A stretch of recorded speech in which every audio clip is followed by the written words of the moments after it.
Welcome once again to Syntax Error, your pretentious philosophical pedantic podcast ostensibly about video gaming and related topics therein.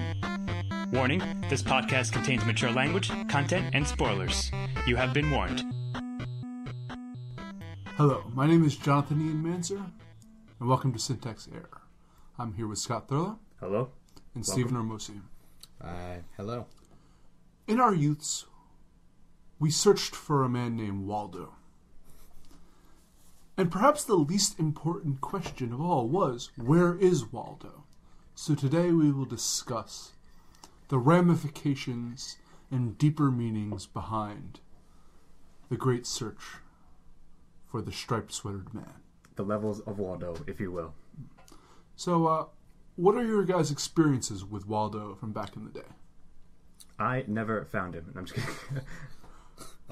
We have the original three books here off screen that you cannot see at home, but we have them, and I remember having these for sure. But I was saying, before this, I also had a number of other ones that were like soft cover ones that were like weird, like as I recall, there was like a Waldo dog, like a dog dressed in Waldo's clothing as well that you had to find. So I like branched out, if you will, with a number of them. While we're discussing, before we get to you, Steve, we have Where's Waldo, the original one, the blue where he travels the world. Second one is the second one, which I have, is Find Waldo Now. Not later, now. Or else, I think, is implied. What's about? This is Waldo's trip through history. He apparently found the phone booth from Bill and Ted's Excellent Adventure. And Scott? I've got the Great Waldo Search, which I believe is like more fantastical settings. There's like a land of giants and so forth, and dragons. There's an Arabian one that everyone's fun, apparently, and you fly on in carpets in Arabia. Sounds very dangerous and very fun. Is this racist? Yeah, it probably is. Yeah, we can get into that, certainly, I think. But Steve, what is your experience with Waldo? Well, I did have these three original books when I was a kid. I also had, which I remembered by looking through these books and seeing that it was listed, there's a Where's Waldo in Hollywood book. You had that one? Yeah. I didn't have any of the soft covers that you were talking about, but there was also a Waldo cartoon, if you guys remember I this. do remember that. I do not, which really. was terrific. I mean, it was great when I was 8 years old or whatever. I loved it. I never knew that existed. Not as good as the Where in the World is Carmen Sandiego game show. You're right. Which was awesome. Sure. The cartoon was also great. Where in the World is Carmen Sandiego cartoon. If you didn't see that... I remember it less than I mean, the it's show. probably not amazing anymore, but it was awesome. Actually, when I found these three books, I found Where in the World is Carmen Sandiego search book. Nice. Far easier Sweet. than Waldo. But regardless. Fair enough. I also had the NES game back in the day, which is awful. I was going to mention that... I remember playing it, and I don't think I had it, but not. I think one of my friends had it, and it was so very bad. Yes. On a tangent, I remember the early days of the internet. Mm-hmm. I Napster and whatnot. I found an online version of it where you had to search for Waldo and click. And the minute you clicked on it, like a scary face would pop up with a scream, and I hate them to this day. Yeah. Fair enough. But onto the topic at hand, I would like to begin to overanalyze Waldo's journeys. I think you're just continuing overanalyzing. I don't know. I think the beginning has already happened. Oh, we haven't seen anything. You ain't seen nothing yet. Go ahead. So, in the original Where's Waldo, you begin in the city. Now, Waldo sends postcards for every single of his locations, except for the first one. So we have to assume that this is his hometown. Mm-hmm. Sure.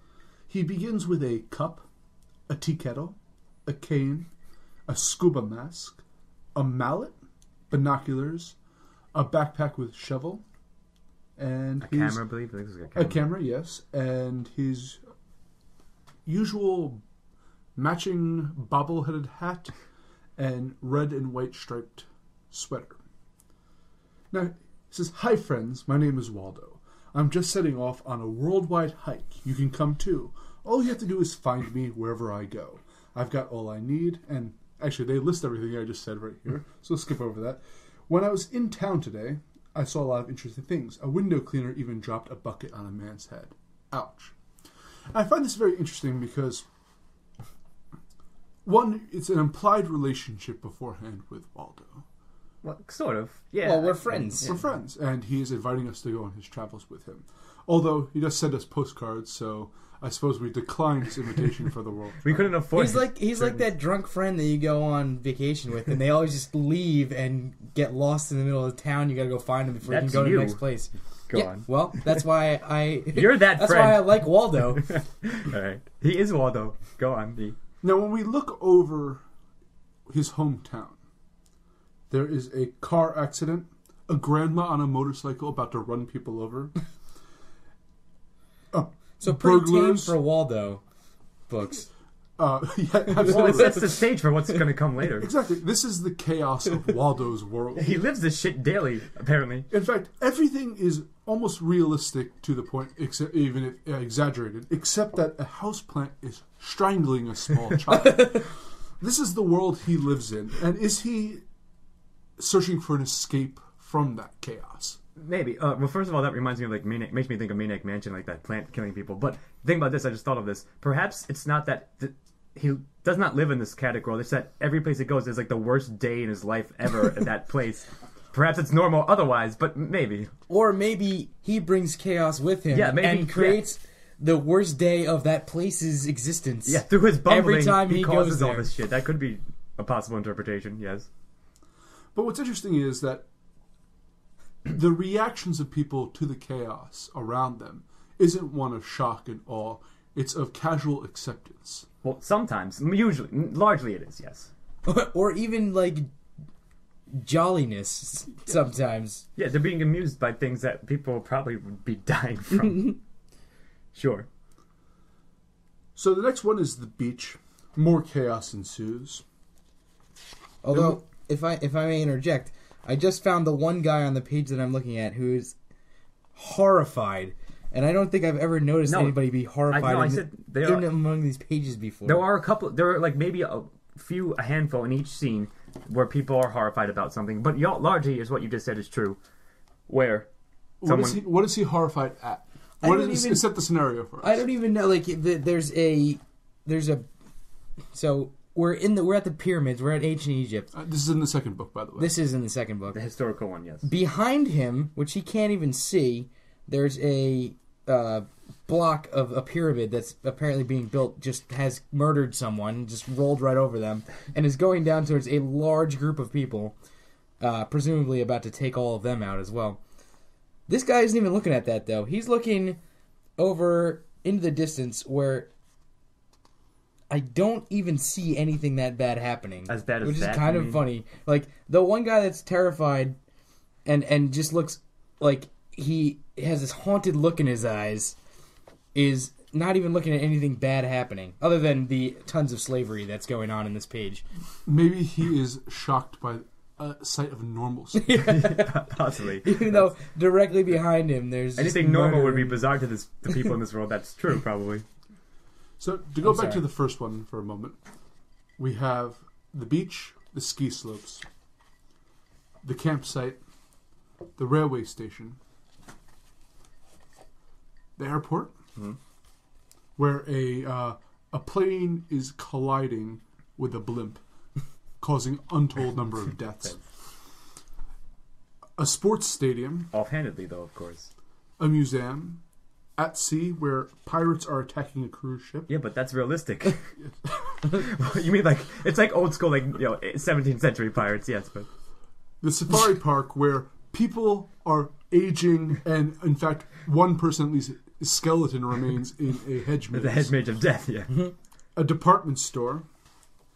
A fairground where children are running amok. Yes. And then the book ends, and this is what's very Wait, curious. no, what's the last thing in the book? Oh, the fairgrounds.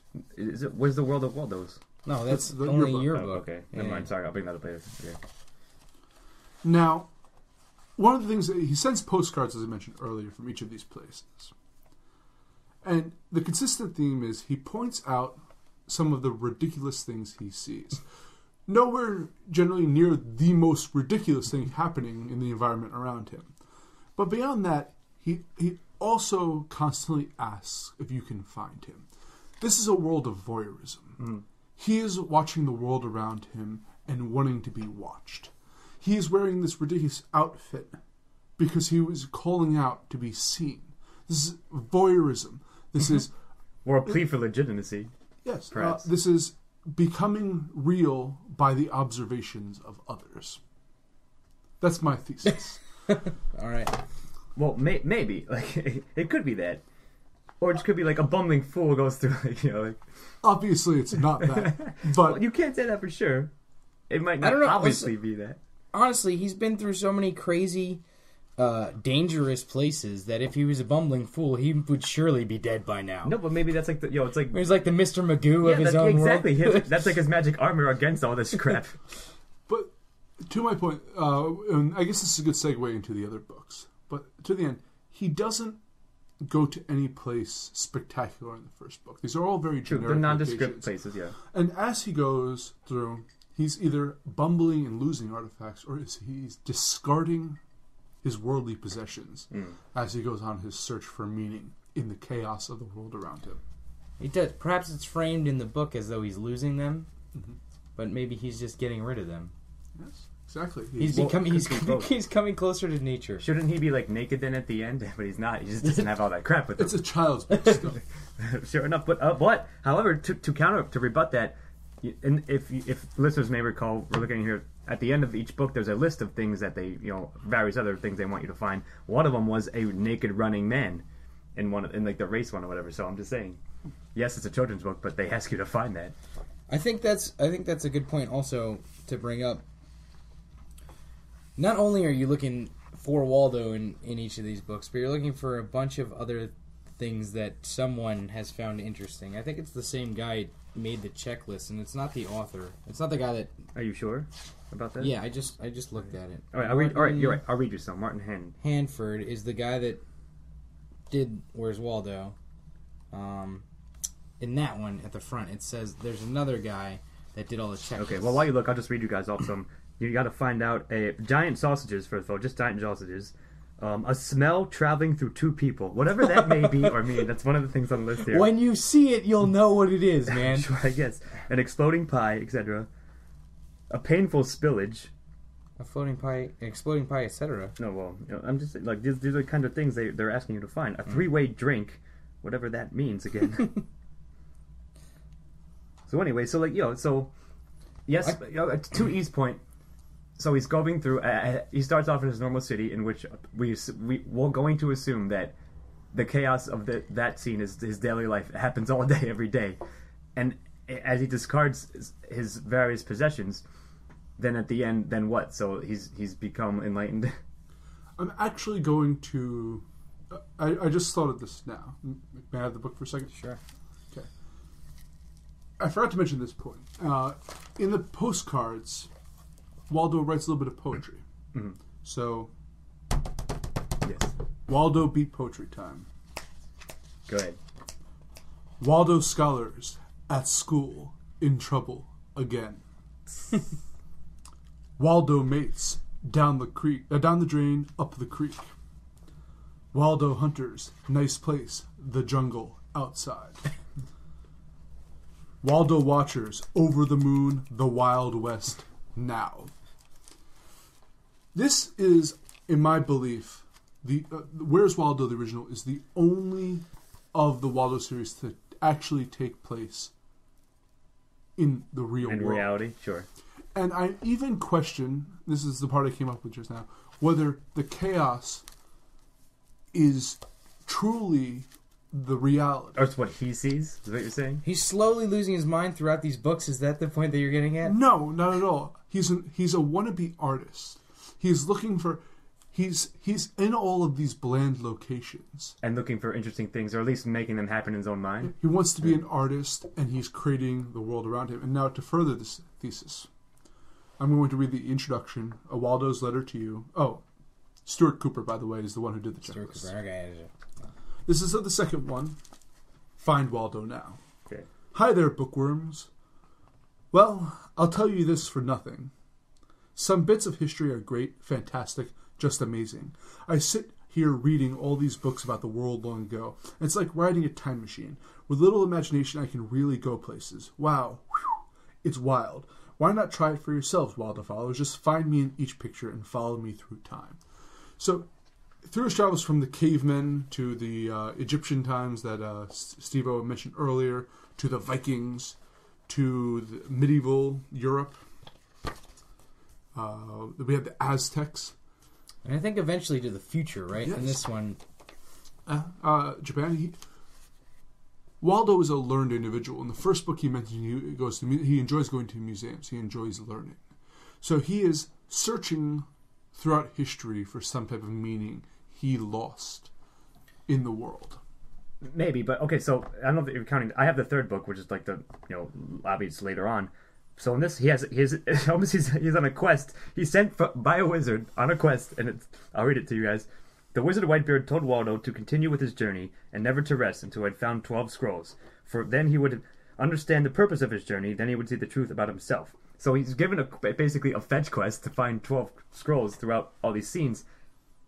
And at the end, the last scene is the land of Waldo's, in which I'll read it to you. Go ahead. Hold on. We'll get to the word. Let's hold off on that. All Let's right, hold we're off getting on to that. that. Well, But here's something that I just thought of that I think is really interesting. So, like, in the first book, he goes throughout reality, and then he decides to go a little bit further and goes to his history books and goes through all of history. And the third book is all fiction. fantastical things. Yes. Right. So he's, like, finally like, all right, we have to make something up gone to off make the this deep good end. enough for me. That is Maybe. It's a good progression. I can see that, yes. But if these are his imaginings of what history is like, we can either think that humanity is in chaos all the time, or he is a man who wishes to perceive a world far more interesting Than it is. what it That's actually fair. is. Yeah. So he envisions shenanigans and ridiculous. But in that, okay, so fine, okay, we'll assume that thesis for now, or at least explore that one. If that's true, then that means some of the things he envisions, his mind is quite dark. Like the guy dead in the maze, as you said. Like, many horrible things are happening. Yes, they're interesting, but people would be murdered if these events played out, in real time. I would contend that there is nothing really, like, quote unquote, good happening to people in any of these things. Like, everything that he. It's all going awry. If we're going off of that thesis, everything that he imagines happening to people is terrible. Yeah, All these terrible things. Like, I'm looking right now at the final scene in the first book, where it's a amusement park, and up at the top there are there's like a ride, and it's a bunch of rocket ships on little poles, and one of them is just flying off the pole. Yeah, sure. This child is surely going to die. yes, but have you never envisioned? But the child is surely going to die, but not before having a great ride. Well, there's also right next to that. If you just, I'm not pointing here. There's a kid with balloons who's like, the balloons are losing, so he's about to fall So this, out of the sky and this die. looks like presumably. so you can take this two ways, and clearly I take it the way that he like jumped out of an airplane with some balloons and thought he would float. Jumped out But of an airplane. I think what you're supposed to take it as, it looks like he's falling to me. Yes, but like toward the sky. Yes. it's a static picture, so clearly you could think of it as the floated up. balloons Maybe. brought him off the ground Sure. and Sure. are taking him up into the sky. Well, Maybe. there's a samurai battle in History 1 where I believe there are dead bodies littering the battlefield. Would you guys agree with that? There definitely seems to be a few. There's one where there I can see, yes. Certainly look to be this is upside down, so all I of saw one. everyone looks to be dead. There's one at the Oh wait, bottom. everybody still looks to be dead. You turn it the right way. Right here. Look, it looks like there's blood coming out of his hat, maybe even. I don't think that's blood. Maybe not. Maybe it's the color No, of his it's hat. just But either way. Sure. So, well, like the Egyptian one, people just got flattened by a piece of the pyramid. Sure. So- Apparently, no one in these books has blood either, because there's no blood happening. So you're saying that, in Waldo's mind, just horrific shit just constantly is happening to everyone in the world. Pretty much. But I think we're seeing a compilation of all of his daydreaming. He is... Maybe. It's a mural of them. None of it seems to be... It's all cartoonish. It's all Keystone Cops type ridiculousness. Where... Sure, they're all like Benny Hill scenes, kind of. That's what I was going to say. It's like you can hear the Benny Hill music going on behind. Yeah. So he's not a deranged mind, more so I feel as a bored one. All right. So as you mentioned before, in the third book, The Great Waldo Search. And this is very, very important, I think, the title. Yes. Because this is It becomes finally meta. when he finds himself. If you will. Almost literally. involves wizards, scrolls. There's the hedonistic belief of the great gluttons. Just real quick, it has a plot in terms of that. All of them are part of. Yeah, but that's what I mean. Like, but Waldo it gives you of sorts. It gives you an exposition where he's on a quest to find scrolls. You have fire monks versus water monks. Fire, destruction. Water, life.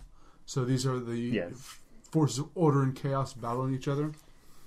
You have the kind of the Eastern, slightly racist legends, and as you go through, you're seeing kind of these imaginings based upon his knowledge he's previously learned about all these different cultures. And I think this is what's really important is towards the end, and as I said, we bring it up, the land of Waldos, which I would like to read. Finally, Waldo found the 12th scroll and saw the truth about himself. He was just one Waldo among many. He saw, too, that Waldos often lose things, for he himself had lost one shoe. As he looked for his shoe, he discovered that the wizard Whitebeard was not his only fellow traveler. There were now 11 others, one from every place he had been to. They had joined him one by one along the way. So now, O loyal followers of Waldo, find the real Waldo and help him find his missing shoe. And there, in the land of Waldos, may Waldo live happily ever after. So I'm going to propose my ultimate thesis for... In the back of the original book, it claims that Waldo is one amongst many. He searches the world for meaning, discarding his worldly possessions. His scope broadens when he doesn't find happiness. He goes to history, and he tries to find some connection over the greater, broader message of humanity, and does not find anything. Then he goes into fantastical. A wizard, a magi, a wise man is leading him to scrolls, wisdom, as he explores different religions. And eventually he finds that those do not offer him anything until he reaches self-actualization of understanding himself and his place in the world. He reaches enlightenment. And one last point, they make it clear throughout the Great Waldo Search that Waldos have traveled these lands many times. I was going to bring that up, yes, okay. This is the metaphor for reincarnation. Waldos have come before, and Waldos will come again yet. No. He has ended his search. Okay. Now that he's discovered himself and his others, and he can be happy in nirvana. That is my completely bullshit thesis. So I want to explore that. I think that's a good jumping off point. I can see what you're saying here. However, this World of Waldo, I'm waving my hand over the World of Waldos just for everybody's benefit. Thank you. Seems like absolute hell to me. Just a world completely inhabited by me would fucking drive me insane. It's not completely inhabited by you. There's a giant and a dragon also there. Right. He's brought things with him from his past travels, but he's come to a point of like being John Malkovich, where everybody is Malkovich, and it seems like it'd be terrible. So, like, my question is: do you think this is Waldo's like dream scenario or his nightmare? Like, I think it's a metaphor for finding oneself. He's found himself, and he is everywhere, and like he has found himself in everything. In fact, there's nothing but him, of course. So I guess it depends on how he views himself. If he's self-deprecating, then this would be a terrible place. Maybe. But all right. So, of course, this is the first time we're looking at these, at least for me, in years. I also want to read you guys an intro. This is a historical one. Now we traded off a bit. It says, after 200 years of fierce arguments with the Saladins and Paladins, who would not tell them the way to Jerusalem, the Crusaders finally ran out of clean t-shirts, so they came home.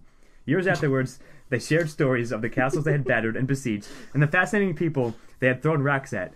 Go on your own crusade to find me. That's the final line.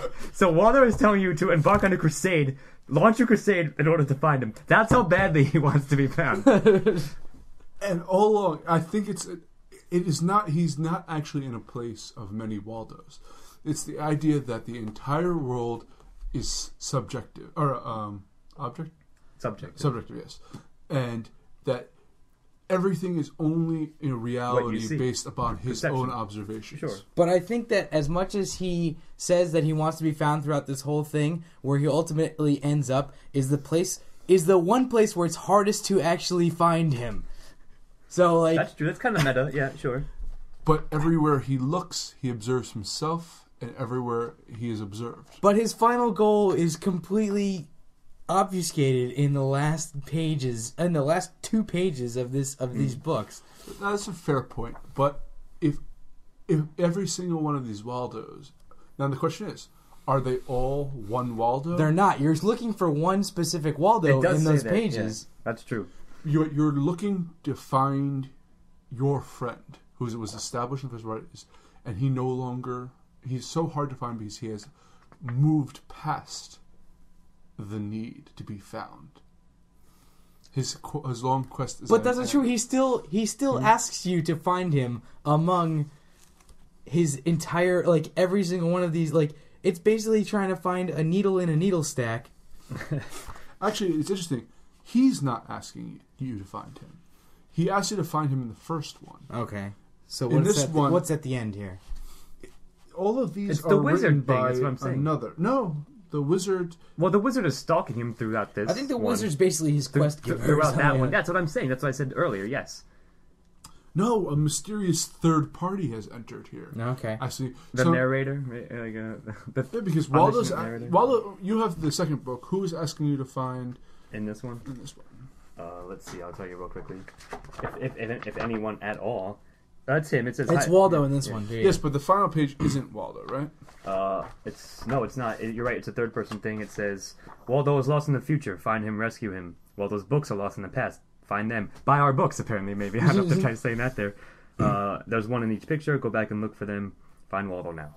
So, your quest giver changes towards the end of the second act. It subtly moves from Waldo wanting you to find him, and as Waldo reaches the end, he no longer needs that. Yeah, he no longer needs you as the reader. Mm-hmm. Well, as Waldo delves into the fictional realm, he attains a narrator. See, so he goes into fiction. This last one is in the future. Everything else for this second book is history. Yeah. This last page is the future, so that's where the fiction picks up. And then he attains a narrator as he goes into fiction. And then he goes into fantastical worlds. Yeah, I like that. It seems to be the case, yeah.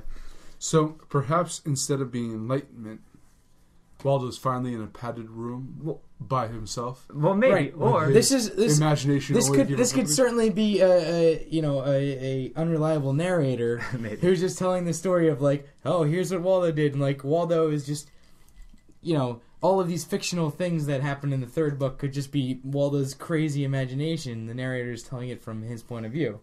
Maybe. I just thought of something else. So, so philosophically, if you're saying sort of the Buddhist enlightenment thing. He could also be like the Nietzschean, like the Nietzschean's idea of eternal recurrence. Like Waldo's are always out there, and will always be there. They're everywhere in history. All the shit that's happened before and will happen again, and there will always be a Waldo, and eventually he will always find himself. And they always end up in that the world of Waldos. Exactly. At the end of every Waldo's life, exactly, he enters the world of Waldos. Nirvana. Yeah, you could get that out of it, perhaps. But Waldvana. Since others can enter the land of Waldos, perhaps there's a few stray Waldos. He can only bring one. Others with him. He can only bring one from each land that he goes to, though. Yeah. And it's only from the fictional realms. He doesn't bring anybody from the real world or the historical ones. Yes. I find it interesting that at the beginning one, we're his friend who's trying to find him. Mm-hmm. Now we're his disciples. Kind of, yes. I mean, is that how it? Well, the 12 thing you can draw a pretty clear comparison to something like that. I think they're all 12. No, but the 12. There are 12 disciples, though. That's what I'm saying. Because you have the 11 from the previous, and yourself as the reader, or him as well. That's true. That's what I'm saying. And so are we doing a comparison to the Christian mythology here? Like, is the wizard God or like the Holy Spirit or something? Or no, the wizard is God and the scrolls are the Holy Spirit? Sure. I'm just real quickly. I'm looking at the Rome one now. I wanted to find if they're murdering Christians. And at the all giant here. is John, right? That's my guess. I guess we're Judas. Selling We are certainly every time we close the book, we're selling. Yeah. We're giving up on the search. We're telling him, I'm not going to. I refuse to find No, you. then we're doubting Thomas. Well, maybe. Dude, this is so good. The Emperor is what? Again, I'm still in the Roman one. The Emperor is watching the gladiatorial games and is about to be stabbed in the back by somebody. That's kind of amazing. It's a real Lincoln situation going on here, really, guys. It's really good. Plug for the betrayal episode, if you will, but good stuff. Nice. So what else? So like, yeah. So again, you have the fantastic one over there. Mm-hmm. So it implies like Waldo's have come before. So I think you have to find like traces of them, right? Like there's like hats and stuff from other Waldos, and some of Yes, them. they're scattered throughout.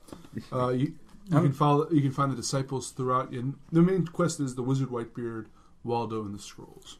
I'm just looking at the page Little- that Scott's open to, and they have a little diagram that tells you when to kill somebody and when to not kill somebody. With Yeah, it has the thumbs up. With the ancient Roman, they have a picture that has thumbs up, leave him alive. Thumbs down, murder his ass. And thumbs up for you if you can find Waldo at the games, which is kind of amazing tie-in. You get to live it. So, like, maybe they're making a comment. If you can find Waldo, then you're good enough to live. You can validate yourself by saying, hey, I found him. And if you don't, then you should probably kill yourself because you can't find Waldo and you suck. It depends how much, like, how many messages you want to extract from this that never existed. Or were the point the whole time this guy that did these or we never could cut that brilliant. as kids. Go ahead. So I guess we're at an end of the things to discuss about Waldo here. So I wanted to briefly touch upon. We could talk about Waldo forever. Until the next time. Sure. But He shows up. Go on. Until the next Life's podcast. Yes. When you draw the line between proper analysis and over-analysis of something. It's all relative. I don't draw a line at all because the line constantly moves. yeah, that's I draw the line when I get tired of Analyzing something. Yeah. That's when you're over-analyzed. But Well- there has to be a line between proper analysis and stretching. Just imparting what you think it's, regardless of. well, Sure, but I can't tell you where it is. Go ahead. I Steve. think as long as you have a valid base in reality, or a valid base in the reality of the content that you're looking at, As Waldo has a I solid think base in reality. I think that all of it's fine. I'm sure most of it is complete bullshit or made up by us, but that's half the fun of maybe exercise like this. And if you're trying to create something, I think that that's half the fun of like looking into the thing you created and be like, what are the other levels that I didn't even think of that I could like build into this or Get out like of it. play off of, you know? not. Sure, maybe we should ask Martin Hanford what intent, how much intent he added or not about this. Well, speaking of intent, though, Wonder if Since- Martin Hanford's still alive. He should be. Go ahead. since you're reading the history book here, there's a philosophical debate in history between the great man and the kind of a social unconscious undercurrent. Mm-hmm. The question usually is if a great man of history was never born, or a great woman of history were never born, would those events still have happened, yeah. or would another have risen to take their place? Yeah, sure. And in a sense, you can see that with the inventions of that are made. Like one of my examples is the printing press. Multiple versions of it were created at the same time, Right. but one took prominence. If there is a undercurrent, a kind of societal subconscious, do authors write their intentions, or do authors write what Filtered through that.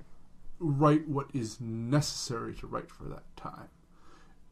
And if we're if we're analyzing Waldo, or Wally as he's originally known, Yes. I'm just reading it. I'm just like looking at that actually. Yeah, I was Go looking up Hanford. But go on. could these, as ridiculous as these analyses might be, could there potentially be that kind of almost unconscious creation and commentary that was made, even if it wasn't a conscious effort by the creator? Maybe, yes. I mean, of course, there always has the potential for that to be, just because of the nature of, like, subconsciousness, I guess. Like, I don't know what to say about that. I mean, we can have a whole podcast about that very question, but I think there's something to be said that there perhaps is layers of them, or you can get one. You can write something. I'll try to condense this answer, and then I'll let Sivo speak. You can write something with an intent, a conscious intent, and also have like subconscious elements coming through, and you're not going to know that because there's subconscious elements. Yeah. That's all. That's always going to be my answer. I don't think you can make anything without having part of your subconscious leak into it without you really. That's the kind of point of subconscious. Like the reason that subconscious things are subconscious. Yeah, but that entire concept might not actually exist. Clearly, with just speaking about the words Waldo or Wally as it was, which I was just looking at when you mentioned that. Speaking of which, going back to that thing earlier, Martin Handford was 32 years old when he created this book, and he's still alive. He's like 50 something right now, or maybe 60, whatever. But I think that everything that you do finds a way into everything else that you do. If you're making something, be it a story like a novel or a whatever you're creating, picture book like Waldo or whatever, I think that there are certainly I was reading about I was looking up Martin Handford, and the first thing that comes up under his career is created the album cover for the Vapors 1981 album Magnets. The cover features an assassination scene which forms the shape of an eye. And you can see... kind of awesome. I know, that sounds really cool. I kind of want to look it up now. But like you can see that type of thing leaking into these Where's Waldo books where like it's like clearly he has some kind of fascination with violence. And that's probably the reason he was chosen to do that cover. And like that's the reason that there's just a bunch of violence happening in these children's books, because it's kind of his exploration of I think it's kind of his exploration of like an unpredictable world. That's fair. And what happens when all of that unpredictable nature happens all at once, you know? So, do you believe that Waldo is Martin Handford?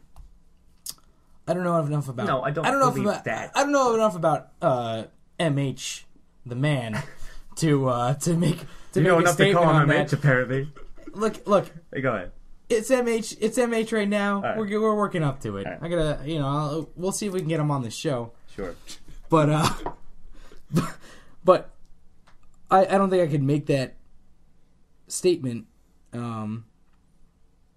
I do think it's interesting that there's clearly a ton of violence in all these children's.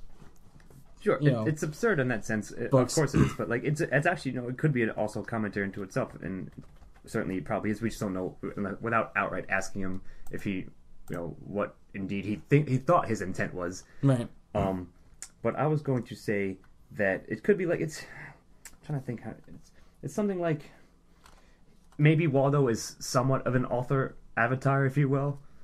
But again, like I just said, you won't know quite that unless you're him. But certainly Waldo represents something, maybe represents the sane man in an insane world. Or something like that. Or at least did at first. I would go so far as to say Waldo is certainly some part of him. Yes. How big of a part of him? And to what degree? I don't know. Yeah. I don't know enough about Marty to say. And Sure. Does he wear red and white striped sweaters? Maybe he did when he was 32. I was going to say maybe he used to, but certainly he doesn't anymore. He would get recognized everywhere. Maybe. Well, as Waldo, not as Martin Handford. Which is kind they of could bizarre. be one and the same. Yeah, Who knows? That's true. Well, I think we're going to wrap it up now. Do any of you have any final thoughts about Waldo? No, I have to go find him right now in my backyard. Yeah, Scott killed him and buried him a while ago. Good luck finding him, guys. But not the original Waldo. Just a Waldo. One of the Waldos who never made it to Waldo Land, sadly. They've got enough Waldos in Waldo. They won't miss one. We are going to be searching for Waldo while we lose ourselves. So I'm Jonathan Ian Manzer, here with Scott Thurlow. Good night. And Stephen Ramosi. For myself and Marty Hanford, we'll talk to you later. And keep an eye open for the chaos of your own world. This has been Syntax Error. Thank you as always for listening, and we will see you next time. Music by Stephen Ramosi. Editing and engineering by Chris Morgan. Syntax Error is part of a Lost Signals Productions. All rights reserved.